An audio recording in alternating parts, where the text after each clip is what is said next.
কি দোস্ত,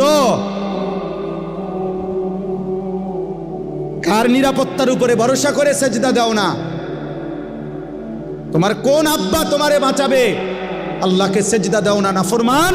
এই বেনামাজি, এখানে যারা আছো বেহায়া, ওই কপাল তো মানুষের কপাল না যে কপাল আল্লাহকে সেজদা দেয় না। ও মানুষ না, ও মানুষের কোনো বংশ না, ও জন্তু জানোয়ার ছাড়ার কিছু না, ও হাইওয়ান।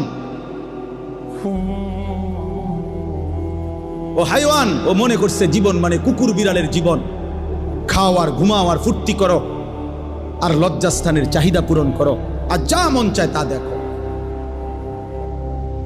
আল্লাহ আমাদেরকে হেফাজত করে। শেষ আমার কথা, গুনাহ ছাড়তে হবে, গুনাহ ছাড়তে হবে। বলেন ইনশাআল্লাহ। নজর হেফাজত করে, নজর আজকে সবচেয়ে বড় গুনাহ।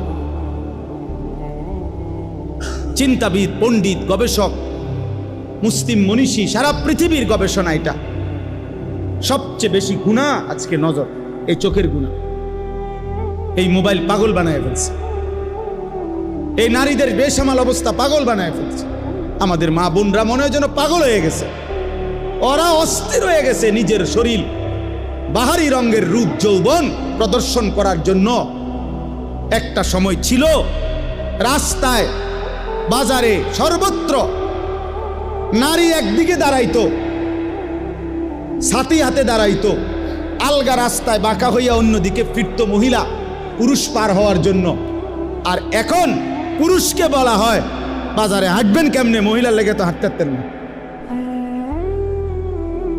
মানে পুরুষকে বলা হয় যে আপনার ইজ্জত বাঁচাইতে হইলে আমনে দাঁড়ায় থাকতে হইবে, আমনে দাঁড়ায় থাকতে হইবে। বেড়ি কিন্না সারলে যদি জাগা পান দয়া করিয়া হেবুড়ি যদি সুযোগ দেয়, আস্তাগফিরুল্লাহ, আস্তাগফিরুল্লাহ। গুনাহ ছাড়েন, স্ত্রীর দিকে নজর দেন, ছেলের দিকে নজর দেন, মেয়ের দিকে নজর দেন। ছেলেটা সারাক্ষণ মোবাইল কেন ব্যবহার করবে?